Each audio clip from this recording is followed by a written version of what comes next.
what was launched under the name of the Arab Spring 3 years ago in Tunisia, in Egypt, in Yemen, in Libya, and other countries in the Islamic world, is part of an initiative, according to James Baker, who made a slip of the tongue on a television interview, to do in the Islamic world, from Afghanistan, Pakistan, down through the entire Middle East, Syria, Egypt, across all the way to Morocco, to do to those Islamic countries what was done by the IMF to the former communist countries of Eastern Europe and Russia.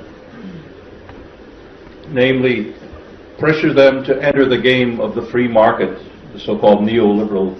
There's nothing liberal about it except for the banks, who liberally take the profits. But to open these economies, these dictatorships, these monarchies, these sheikdoms of the oil-rich Islamic world, with trillions and trillions of dollars of resources and treasures, to open them to further looting. But there's another element of this. The sovereign wealth funds were one of the targets. The huge resources that were invested from the oil revenues of Saudi Arabia, Kuwait, and other countries. The state-owned companies in these countries, in Libya, the oil, in Egypt and elsewhere. But the Arab Spring had a deeper agenda, and that's now beginning to emerge. The U.S. intelligence services and the U.S. State Department secretly began backing a much more ambitious project using a secret Masonic-like organization called the Muslim Brotherhood.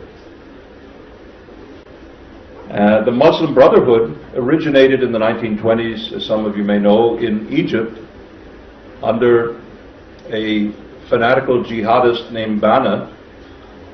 They built a secret underground organization in Egypt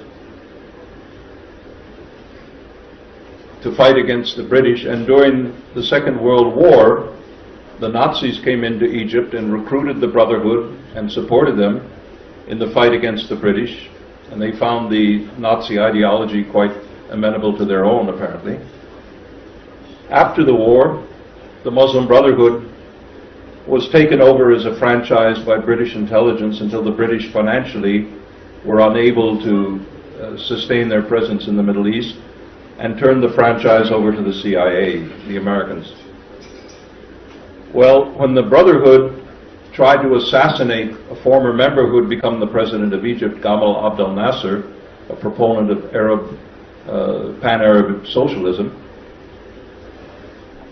they had to go underground, and the CIA decided to get them out of Egypt and bring them to Saudi Arabia, where they fused with a feudalistic trend of Sunni Islam called Wahhabism to create a new hybrid political Islam with a fundamentalist Sharia ideology, a jihadist ideology, much like the evangelical Christians in America where I grew up, where either you join us or you're the enemy, as George W. Bush himself, a professed evangelical Christian, said about the war on terror. Either you join us or you're against us. So Washington started playing with a very, very dangerous cocktail of religious fanaticism and prepared over a period of years before the events in Tunisia and before the events in Tahrir Square in Cairo. They began training cadre in Washington. They brought organizers from Canvas in Belgrade, the ones who organized the color revolution against Milosevic in 2000, and they began training cadre to create what was the superficial part of the regime change, Washington regime change, namely the youth Twitter revolution or Facebook revolution, the protests in Tahrir Square. Now, these are not purely spontaneous events. They are orchestrated by trained cadre. Canvas is financed by the US government through various NGOs and other things.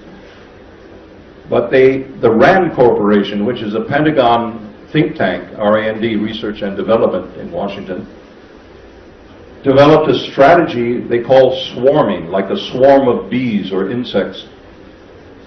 And they applied this using the electronics of mobile telephones.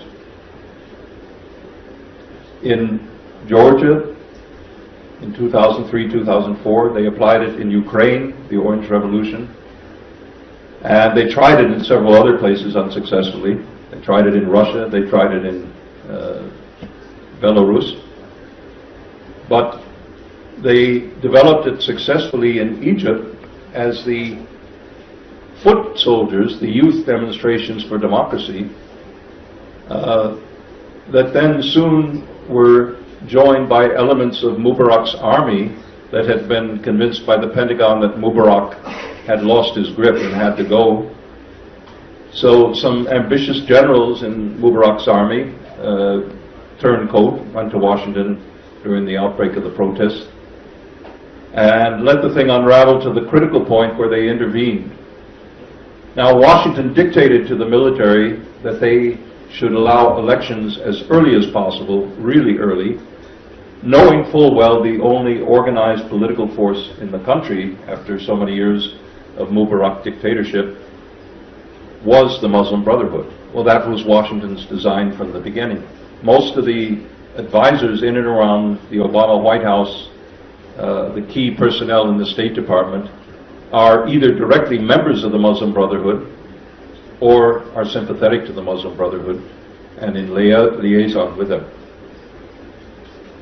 So they forced early elections in Egypt, knowing that the democratic opposition would be in disarray, which they were.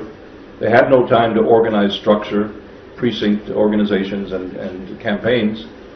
So, not surprisingly, the Muslim Brotherhood won the election and dominated the new parliament, together with some radical Islam parties. But the military thought that they had organized it in a way that they would control Morsi and make sure that they had the veto power on anything the Brotherhood would try. Well, that lasted a few short weeks before Washington again intervened and said, Morsi, we will back you if you repeal all of these military controls. So for more than 1 year now, Egypt has suffered under the Muslim Brotherhood rule of Mohammed Morsi and friends.